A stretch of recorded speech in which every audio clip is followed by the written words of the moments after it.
List की ताकत। इस अध्याय में आपको पता चलेगा कि जीवन में वो कौन सा कारण है जो आपको सफलता प्राप्त करने से रोकता है। चाहे आपके पास बहुत ज्ञान हो या आप में बहुत काबिलियत हो, लेकिन कौन सी ऐसी परिस्थिति है जिसके कारण आप निर्णय नहीं ले पाते हैं और आप अपना काम नहीं कर पाते हैं।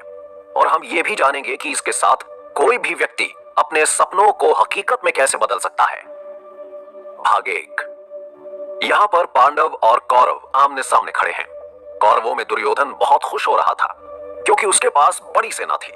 उसके पास भीष्म पितामह, गुरु द्रोणाचार्य, गुरु कृपाचार्य जैसे बड़े बड़े योद्धा थे। श्री कृष्ण की नारायणी सेना भी उसके पास थी। अर्जुन की बराबरी का धनुर्धर सूत पुत्र कर्ण भी उसके साथ था। पांडवों की सेना में पांडव सहित भगवान श्री कृष्ण, अभिमन्यु, द्रौपदी के 5 पुत्र आदि थे। यह युद्ध पूरी तरह से पारिवारिक था। गुरु कृपाचार्य और गुरु द्रोणाचार्य कौरवों और पांडवों दोनों के आचार्य थे।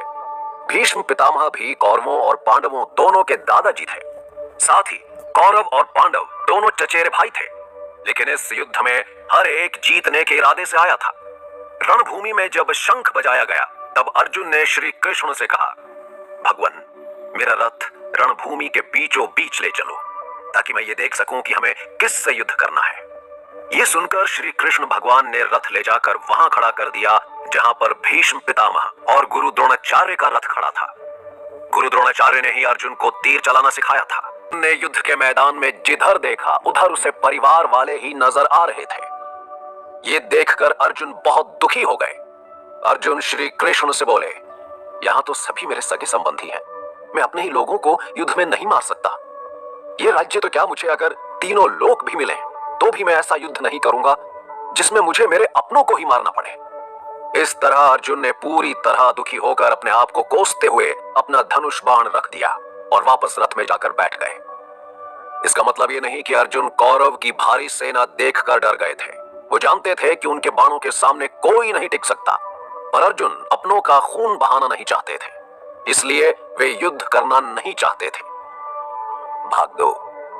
दोस्तों, गीता के पहले अध्याय से हमें यह सीखने को मिलता है कि वास्तविकता सोच से अलग होती है। जब हम कोई काम करने के इरादे से जा रहे होते हैं तब हमें नहीं पता होता कि वहां पर क्या हो सकता है। जब हम बुरी स्थिति का सामना करते हैं तो वहां पर अपना संयम खो देते हैं। हालात खराब हो जाते हैं और हम अपना ही असली रूप भूल जाते हैं। जैसे अर्जुन युद्ध कला में मास्टर थे और भले ही युद्ध स्थल में धनुष उठाकर चले गए, लेकिन युद्ध सिर्फ हथियार चलाने से नहीं होता। इसके लिए उसके इरादे भी मजबूत होने चाहिए और भावनात्मक स्थिरता भी होनी चाहिए। लेकिन अर्जुन को मैदान में आने के बाद अपने कर्म से अधिक अपने परिवार से, अपने गुरुओं से मोह हो गया, जिसके कारण वो युद्ध करने का निर्णय नहीं ले पा रहे थे। इससे हमें यह सीखने को मिलता है कि जो हमें जिंदगी में अपने कर्म करने से रोकता है वो है हमारा मोह। जैसे हम सुबह जल्दी उठना चाहते हैं, लेकिन नींद से हमारा मोह हमें सुबह जल्दी जगने नहीं देता। जैसे अर्जुन क्षत्रिय थे, उनका काम था युद्ध करना। वो युद्ध कला में निपुण थे, लेकिन वो मोह में आकर अपना कर्म भूल गए।